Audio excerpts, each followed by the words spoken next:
তাআলা বলেন ইয়া আদম আসকুন আনতা জাওজুকাল জান্নাতা। সেটা বলেন সুবহানাল্লাহ। আল্লাহ রাব্বুল আলামিন বলেন হে আদম তুমি এবং তোমার স্ত্রী সহ তোমরা জান্নাত থেকে বের হয়ে যাও। এটা আল্লাহ রাব্বুল আলামিন নাম ধরে রেখেছেন। আল্লাহ রাব্বুল আলামিন যদি আমার অন্য নবীর ক্ষেত্রে তাদের নাম ধরে রেখেছেন, যদি মুসা আলাইহিস সালামকে ডাকার প্রয়োজন হতো, আল্লাহ রাব্বুল আলামিন ডাক দিয়েছেন ওয়া তিলকা বিয়ামিনিকা ইয়া মুসা। আল্লাহু আকবার। ইব্রাহিম আলাইহিস সালামকে ডাকার প্রয়োজন হলে আল্লাহ রাব্বুল আলামিন ডাক দিয়েছেন। আল্লাহ রাব্বুল আলামিন ইব্রাহিম আলাইহিস সালামের নাম ধরে কোরআনুল কারীমে অসংখ্য জায়গায় তাকেও ডাক দিয়েছেন। কিন্তু আল্লাহ রাব্বুল আলামিন বড় ইনসান, বড় দয়াবান, যেমন মর্যাদাবান পূর্ণ ব্যক্তি, যেমন সম্মানিত ব্যক্তি আল্লাহ রাব্বুল আলামিন, সেরকম ভাবে সম্মানিত ব্যক্তিকে সম্মান সূচকভাবে আমার নবীকে ডাক দিয়েছেন। একবার জোরে বলেন না সুবহানাল্লাহ।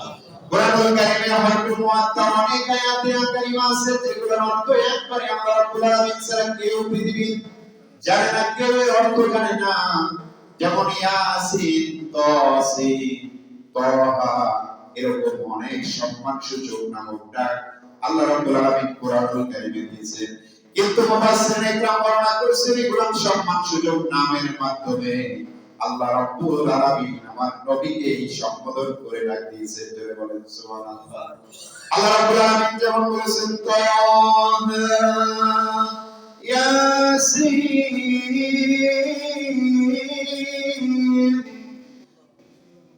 আল্লাহ রাব্বুল আলামিন এরকম ভাবে আমার নবীকে ডাক দিয়েছেন মা আনজালনা আলাইকাল কুরআনা লিতাশকা।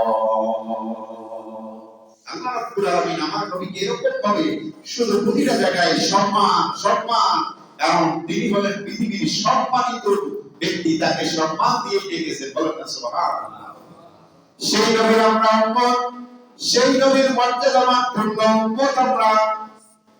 আল্লাহ রাব্বুল আলামিন যখন আমার নবীকে সম্মানের সহিত আরশে আজিমে আল্লাহ তাআলার কাছে ডেকে নিলেন এই মাসে, রজব মাসে, আল্লাহ তাআলা চিন্তা করলেন আমার হাবিবকে আমি আমার সমস্ত কুল কায়নাত আমি বান্দাদের জন্য জান্নাত জাহান্নাম, বান্দাদের জন্য যা পরবর্তী জগতে সৃষ্টি করেছি সব আমার নবীকে আল্লাহ তাআলা মিরাজের মাধ্যমে দেখাইয়েছে।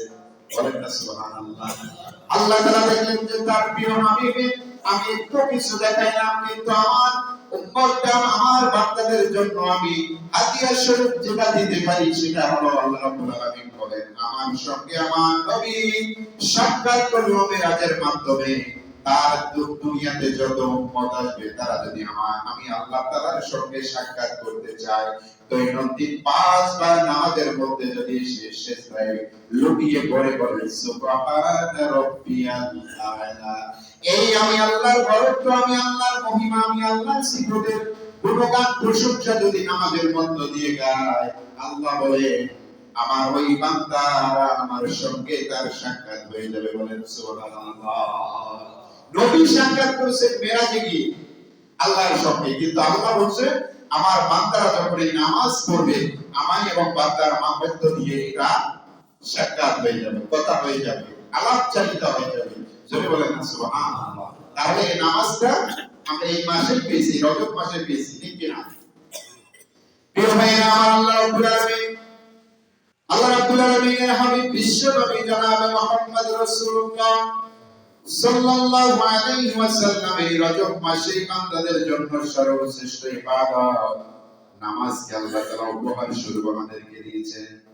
যার কারণে প্রিয় ভাইরা আমার, আমরা যে নামাজ পড়ব এটা হলো আমাদের একটা খেয়াল, একটা মনোযোগ থাকতে হবে যে আমরা যে নামাজে যখন আসি দুনিয়ার কাউরের সঙ্গে কথা বলি না। নামাজে যে আয়াত পড়ি, যে কেরাত পড়ি, একমাত্র রব্বুল আলামিনের দরবারে আমরা সাক্ষাতের, মিরাজে এবং আল্লাহ তাআলার নিকটবর্তী হওয়ার অন্যতম এই নামাজে একটি মাধ্যম। সুবহানাল্লাহ। যার কারণে নামাজে যখন আসবো আলহামদুলিল্লাহি রাব্বিল আলামিন, আল্লাহ আমি তোমার প্রশংসা করলাম। মালিক ইয়াউমিদ্দিন, আমি কি কিয়ামতের দিবসকে, আপনি হলেন কিয়ামতের দিবসের মালিক। বলেন সুবহানাল্লাহ। ইয়্যাকা না'বুদু ওয়া ইয়্যাকা নাস্তাঈন, আপনার ইবাদত করি এবং আপনার কাছে সাহায্য চাই। বলেন না সুবহানাল্লাহ। ইহদিনাস সিরাতাল মুস্তাকিম, ও মালিক আপনি আমাকে সরল সঠিক পথ দেখান। গায়রিল মাগদুবি আলাইহিম ওয়ালাদ-দাল্লিন, প্রকাশ্য অপ্রকাশ্য গায়বী সমস্ত কিছু একমাত্র মালিক আপনি আল্লাহ তাআলা। বলেন না সুবহানাল্লাহ। প্রিয় ভাইয়েরা আমার, তাহলে দেখা গেল এরকম ভাবে প্রতিটা আয়াতে দেখা যাচ্ছে একজন মানুষ যখন সিজদায় লুটিয়ে পড়ে বা নামাজের জন্য দাঁড়ায়, প্রতিটা ক্ষেত্রে আল্লাহর তাসবিহ আছে না নাই? কথা বলেন আছে না নাই? প্রতিটা ক্ষেত্রেই আছে। তাহলে সে নামাজ এই কঠিন একটা মুহূর্ত, এই প্রচন্ড আমাদের মাঝে আবহাওয়ার অনুকূল একটা পরিবেশ এখন যাচ্ছে, ঠিক কিনা? এই সময়ের মধ্যে যখন মানুষ নামাজে দাঁড়ায়, আমি তো মনে করি সবচাইতে এটা একটা বড় ধরনের জিহাদ। বলেন না ঠিক কিনা? এত কনকনে শীত, এত প্রচন্ড ঠান্ডা, দিনের বেলায় আপনি বাদ দেন, আজকে ফজরের সময় যে সময়টা চলে গিয়েছে, যখন মুমিন চিন্তা করেছে, আজান কানে পড়েছে যে আল্লাহর বরত্বের ঘোষণা দিচ্ছে মুয়াজ্জিন, আল্লাহ আমার সব, আল্লাহ আমার রিজিক দাতা, হুকুম দাতা, আইন দাতা, মৃত্যু দাতা, কারণ সমস্ত কিছু আমার জন্য আমার আল্লাহ।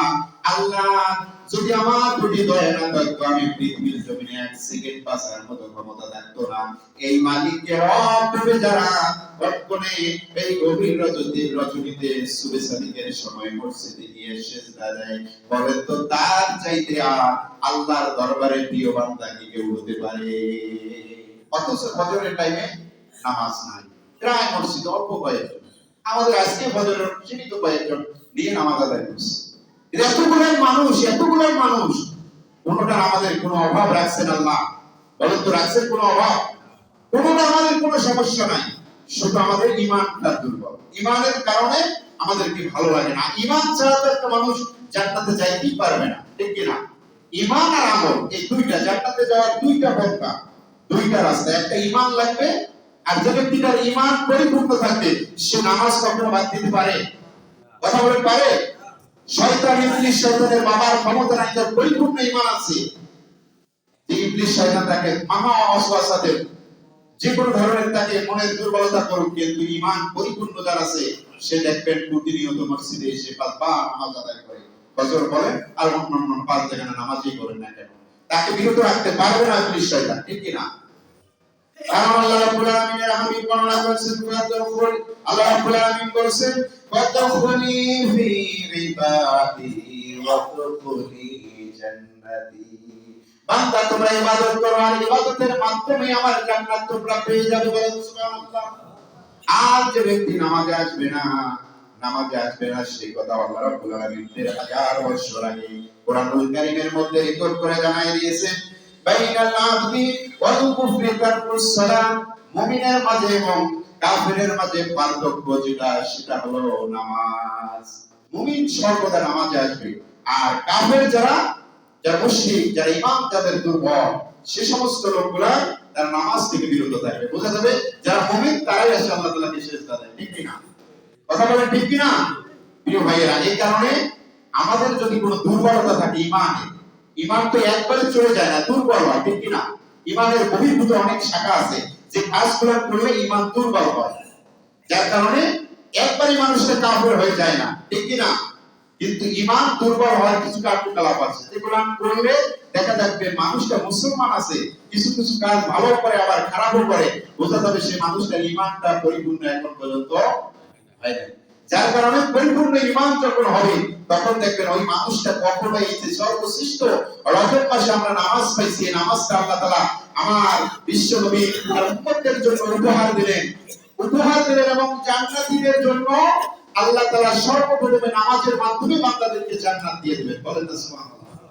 কিয়ামতের কঠিন মুসিবতের সময় হাদিস শরীফের মধ্যে আসছে, আল্লাহ রাব্বুল আলামিন পৃথিবীর অনেক নবী রাসূলদের উম্মতের হাসরের জমিনে থাকবে, যখন আমার নবীকে আল্লাহ রাব্বুল আলামিন চারটা ধাপে যখন সুপারিশ করার ক্ষমতা দিবেন, আমার হাবিব সর্বপ্রথম কিছু তার উম্মতের হাত মুখ এরকম ভাবে চাকচিক্য অবস্থায় দেখতে পাবে, এবং এই চাকচিক্যটা শুধুমাত্র তার চমকাবে চমকাবে, কারণ যে বান্দারা দুনিয়ার জমিনে দৈনন্দিন 5 বার ওযু বানায় মসজিদে আসছে, আল্লাহ রাব্বুল আলামিনের হাবিব বলছেন তাদের চাকচিক্যময় ওযুর শরীরের অঙ্গ প্রত্যঙ্গগুলো ঝলক মারবে, এটা দেখে আমি রাসূল চিনতে পারবো যে এরা আমার উম্মত, দুনিয়ার জমিনে 5 বার ওযু বানায় আমার আল্লাহ তাআলার ইবাদত করেছে। বলেন না সুবহানাল্লাহ। তখন বান্দাদেরকে দেখতে পাবেন রাসূল যে না এরা তো আমার উম্মত, এরা আমার উম্মত। এই কনকনে শীতের রাত্রিতে, কনকনে শীতের মধ্য দিয়ে ওযু বানায়ছে এবং আল্লাহর পবিত্রতা ঘোষণা করার জন্য মসজিদে এসে সিজদা দিয়েছে। ঠান্ডাটাকে হার মানাইতে পারেন, ঠিক কি না? এতটা এতটা এই আপনার মনের একটা যে পরিকল্পনা বা এটা একটা কঠিন একটা প্রকার ত্যাগ স্বীকার করে যে আপনি আল্লাহর ইবাদতের মধ্যে আসলে কিয়ামতের দিন আপনার এই ওযুর অঙ্গগুলো সাক্ষী দিবে, সাক্ষী দিবে, চমকাতে থাকবে। রাসূল দেখে দেখে আপনাকে চিনবেন, এরাই আমার শেষ, আমার শেষ নবীর উম্মত, এরা আমার ওযু বানাইছিল যে জায়গাগুলো সুন্দর চমকাবে, এই জায়গাগুলো দেখে রাসূল চিনতে পারবেন এরাই আমার গুনাহগার উম্মত। বলেন সুবহানাল্লাহ। তখন আল্লাহ রাব্বুল আলামিনের হাবিব এই ওযুর চাকচিক্যর জায়গাগুলো দেখে দেখে বান্দাকে জান্নাতে প্রবেশ করাবেন। কি ভাইরা, এই কারণে ওযু বানান যে আপনি, একটা মানুষ যে ওযু বানায়, এই ওযু বানাতে উত্তমভাবে বানাতে হবে। সর্বশ্রেষ্ঠ একটা আমল, সর্বশ্রেষ্ঠ একটি আমল। শুধু যে নামাজের ক্ষেত্রে পবিত্রতা থাকতে হয় এতেই শেষ, এটা নয়। একটা মানুষ আপনার ওযু চলে গেছে, আপনি সর্বদা পবিত্রতা থাকলে আপনার আমলনামা থেকে সগীরা গুনাহগুলো মাফ হতে থাকবে। বলেন সুবহানাল্লাহ। যার কারণে আমরা অনেকে একটা আমল করি যে ওযু যখনই চলে যাবে নামাজের সময়, কিন্তু নামাজ বাদেও আপনি পবিত্রতা থাকার চেষ্টা করবেন, ঠিক কি না? কারণ মুমিন সর্বদা কি অবস্থায় থাকবে? পবিত্রতা অবস্থায় থাকবে। এখানে ওযু নামাজের বাদে আপনি অন্য সময় একটা আমল করবেন যে না আমি তো আমার ওযু চলে গেছে, আমি তো ওযু নাই, আমি তখন ওযু বানাই নেব। তখন দেখবে আপনার শরীরের মধ্যে একটা আলাদা নূর আল্লাহ তাআলা দান করবেন। আল্লাহ তাআলার পক্ষ থেকে রহমত এবং সাকিনা আপনার উপর বর্ষিত হতে থাকবে। বলেন না সুবহানাল্লাহ। এই আমলটা করতে পারবো? পারবো ইনশাআল্লাহ। ওযু সর্বদাই করব, ওযু যেন আমার লাগাই থাকে, কারণ পবিত্র আছে। নাজাসাত অবস্থায় থাকবে, নাপাক অবস্থায় থাকবে মুসলমান ব্যতিরেকে অন্যান্য ধর্মের লোকেরা। মুসলমান তো সর্বদাই পাক। আর দেখবেন নামাজের কথা বলবেন, আজকে কাপড় অপরিষ্কার, শরীর পাক নাই, বিভিন্ন মানে কলা কৌশলের কথাবার্তা বলে, বলে কি বলে না? কিন্তু এগুলা মুমিনের কাছে আশা করা যায় না। কারণ আপনি মুসলমান, সর্বশ্রেষ্ঠ জাতি আপনি, আর আপনাকে আল্লাহ তাআলা বাহির করেছে তার কল্যাণের জন্য। আপনাকে বাহির করা হয়েছে তার কল্যাণের জন্য, আল্লাহর ইবাদতের জন্য। আর আপনি শ্রেষ্ঠ হওয়ার পরও, আল্লাহ তাআলা এত মর্যাদা দেওয়ার পর আপনি নিজেকে দুর্বল ভেবে আমার শরীর পাক নয়, আমার কাপড় অপরিষ্কার, নানান অজুহাত তালবাহানা করে আপনার ইবাদতগুলো আপনি ছেড়ে দিচ্ছেন। এমন হয় কি হয় না ভাই? যার কারণে আপনাদেরকে উদাত্ত আহ্বান, আমরা প্রতি অবস্থায় অর্থে আমরা যেন পবিত্রতা অবস্থায় থাকি, ওযু অবস্থায় থাকি। আল্লাহ তাআলা সকলকে কবুল করুন, বলেন আমিন। আর আল্লাহ রাব্বুল আলামিনের হাবিব বলেন যে ইয়া আইয়ুহাল্লাযীনা আমানু, হে বিশ্বাসী বান্দারা, আমিনু বিল্লাহ, তোমরা তোমাদের কাজ হবে সর্বপ্রথম আল্লাহর প্রতি ঈমান। তার প্রতি আমিনু বিল্লাহ ওয়া রাসূলিহি, তারপর হবে তোমার রাসূলের প্রতি বিশ্বাস, তারপর কিতাব।